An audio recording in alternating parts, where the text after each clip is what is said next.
दोस्तों इस वीडियो में आप लोगों को बताने वाला हूं फेसबुक के अंदर एक न्यू अपडेट आया है क्रिएट रूम।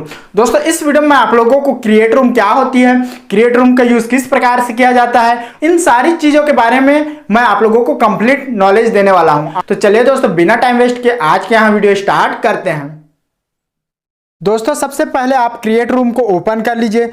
क्रिएट रूम को ओपन करने के बाद यहाँ पर आपका क्रिएट यूर रूम ओपन हो जाएगा। अब यहाँ से आपको क्या करना है, रूम एक्टिविटी करना है। तो चलिए दोस्तों यहाँ पर हम रूम एक्टिविटी कर लेते हैं। दोस्तों यहाँ पर हम एक रूम एक्टिविटी ले लेते हैं। अगर आपको इन सब में से कोई भी रूम एक्टिविटी पसंद नहीं आता तो आप यहाँ पर न्यू पर क्लिक कर लीजिए और अपना एक रूम एक्टिविटी तैयार कर लीजिए। तो चलिए दोस्तों हम यहाँ पर एक रूम एक्टिविटी तैयार कर लेते हैं। यहाँ पर नेक्स्ट पर क्लिक कर लेते हैं। सबसे पहले हम यहाँ पर एक इमोजी को सिलेक्ट कर लेते हैं, उसके बाद हम इसे नेक्स्ट पर क्लिक कर लेते हैं। नेक्स्ट पर क्लिक करने के बाद यहाँ पर आप रूम एक्टिविटी तैयार कर सकते हैं। तो चलिए दोस्तों हम यहाँ पर रूम एक्टिविटी तैयार कर लेते हैं। तो यहाँ पर हम इस प्रकार से एक रूम एक्टिविटी का नाम दे देते हैं। दोस्तों यहाँ पर मैंने रूम एक्टिविटी का नाम राज दे दिया है। तो चलिए हम इसको सेव कर लेते हैं।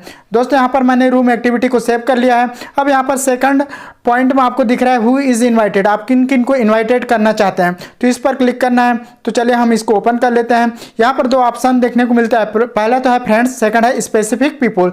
तो दोस्तों अगर फ्रेंड्स कर देंगे तो आपके जितने भी फेसबुक फ्रेंड्स हैं उन सबको इन्वाइट हो जाएगा। अगर आप यहाँ पर स्पेसिफिक पीपल कर दोगे तो आप जिन जिन फ्रेंड्स को इन्वाइट करना चाहते हैं आप उन्हीं फ्रेंड्स को इन्वाइट कर सकते हैं। तो चलिए दोस्तों हम यहाँ पर स्पेसिफिक पीपल कर देते हैं। अब यहाँ पर आप चाहते हैं कि आप किन किन लोगों को इनवाइट करना चाहते हैं, तो यहाँ पर मैं कुछ लोगों को इस प्रकार से सिलेक्ट कर लेता हूं। दोस्तों यहाँ पर मैंने कुछ लोगों को सिलेक्ट कर लिया है। अब यहाँ पर आपको नीचे में इनवाइट का ऑप्शन दिख रहा है, इस इनवाइट का ऑप्शन पर क्लिक करना है। दोस्तों यहाँ पर मैंने इनवाइट कर लिया है, उनको इनवाइट जा चुका है। अब आपको क्या करना है, यहाँ पर सेव का ऑप्शन दिख रहा है, इस सेव का ऑप्शन पर क्लिक करके आपको इसे सेव कर लेना है। तो चलिए दोस्तों हम इसे सेव कर लेते हैं। अब आपका थर्ड स्टेप दिख रहा है दोस्तों स्टार्ट टाइम। तो आपको क्या करना है, यहाँ पर स्टार्ट टाइम पर क्लिक करना है। स्टार्ट टाइम पर क्लिक करने के बाद यहाँ से आप इस प्रकार से टाइम सेट कर सकते हैं, जिस भी डेट को डालना है आप डाल सकते हैं। और यहाँ से आप नीचे से स्टार्ट जो टाइम है उसको डाल सकते हैं। इस प्रकार से आप स्टार्ट टाइम सेट कर सकते हैं, आप अपने हिसाब से इसे सेट कर सकते हैं। तो चलिए दोस्तों हमने यहाँ पर स्टार्ट टाइम सेट कर दिया है। अब यहाँ पर सेव कर लेते हैं। दोस्तों यहाँ जो मेरा रूम है, क्रिएट रूम है, वो सेव हो चुका है। अब यहाँ पर नीचे आपको क्रिएट रूम का ऑप्शन दिख रहा है, इस क्रिएट रूम का ऑप्शन पर क्लिक करना है।